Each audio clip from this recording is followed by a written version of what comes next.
Hey there, welcome aboard. Walter here. We're going to talk naked trading. I want to talk about risk here. And before I do, if you want to learn how you can build an account quickly, go to nakedtradingclass.com and you can see how you can build up an account very quickly using the 3 strategies in that course. It's free and you go to Naked Trading Class to get it. All right, let's talk about risk. There are a couple of different things that you can do to assess risk. Risk is only crazy or scary if you don't really take it into consideration, if you don't understand what's at stake. It's kind of like leverage. You know, people talk about leverage. Oh, the reason why they blew up is leverage. Now, the reason why people blow up or have difficult times trading is not because of leverage.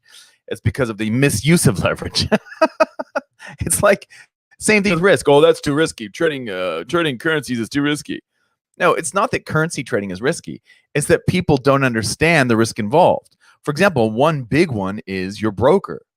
I know at least 3 traders, very good traders, who make very good livings trading, who have lost their accounts because, actually, I lost an account. It was a test account, so I don't really count it, but it was a live account. It was money and all that. But brokers go bust, they go bad, and you lose your money. That happens. So one thing that I recommend people do is they split it up amongst many different brokers. And we talk about that in the Small Account Big Profits course. You may be in that one, I don't know. But that's kind of the first week. We talk a lot about risk. So let me talk about other things that you can do for risk. One thing you can do is put a standard deviation around your results. If you're not into statistics, you might have to learn more about this or get your intro to stats book. But basically, you can put a standard deviation around your average trade. So average trade is just what that means wins and losses across the board. So if you have an average trade, it must be positive or your system doesn't make money by definition. It doesn't matter how many wins you have or how many losses you have, your average trade should be in the positive. Then, given all the results of all the trades, it doesn't matter if this is a live account or if it's a Forex tester account, back tested account. You take all those trades, you run a standard deviation on them, and then what you can do is figure out a confidence interval, a 95% confidence interval around that average trade. It should be 95% confidence interval should be positive. If some of the confidence interval inches down below into past 0 into negative territory, then what that means is there is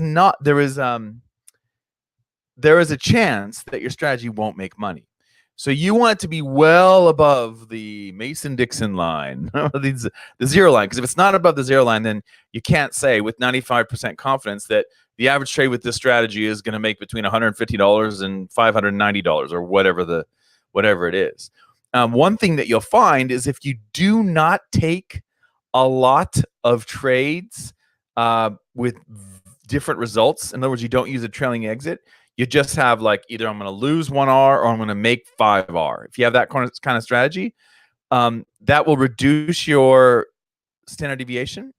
And that will also make it tighter around your average trade, and that means that you're probably going to be, as long as the system makes money, it's probably going to be the 95% confidence interval is going to be well above your 0 line, which means you're pretty confident it's going to make money. Now, we don't know what's going to happen in the future. We use this stuff on past trades or past data. We don't know what's going to happen in the future, but here's what we do know, and we're sure about this. We do know that if you make mistakes in the past, you're likely to make them in the future. So if I'm making mistakes in the past with my trading and it's leading me to make negative, I don't have a really good result. I have a confidence interval that includes 0 or something like that. What that means is I need to change something. I need to change something in the way that I'm managing my trades. Usually it's going to be in the exit. That's where the most fruitful areas of your system. If you want to improve your win rate, change your exit. If you want to improve the reward to risk ratio, change your exit. It's almost always going to be the case that the exit is the better place to tweak things. Even though in the beginning, when we first start trading, we think, oh, it's all the entry. It's all the entry. It's not actually. Most of the sweet stuff is in the back end and in the exit. So I hope that this helps. I wish you happy trading. Go to nakedtradingclass.com if you haven't and check out the class. And I hope that helps as well. I wish you happy trading. We'll see you tomorrow. We'll talk about the Marathon Mastermind tomorrow. You'll be invited to that this weekend. Okay? See you later. Bye.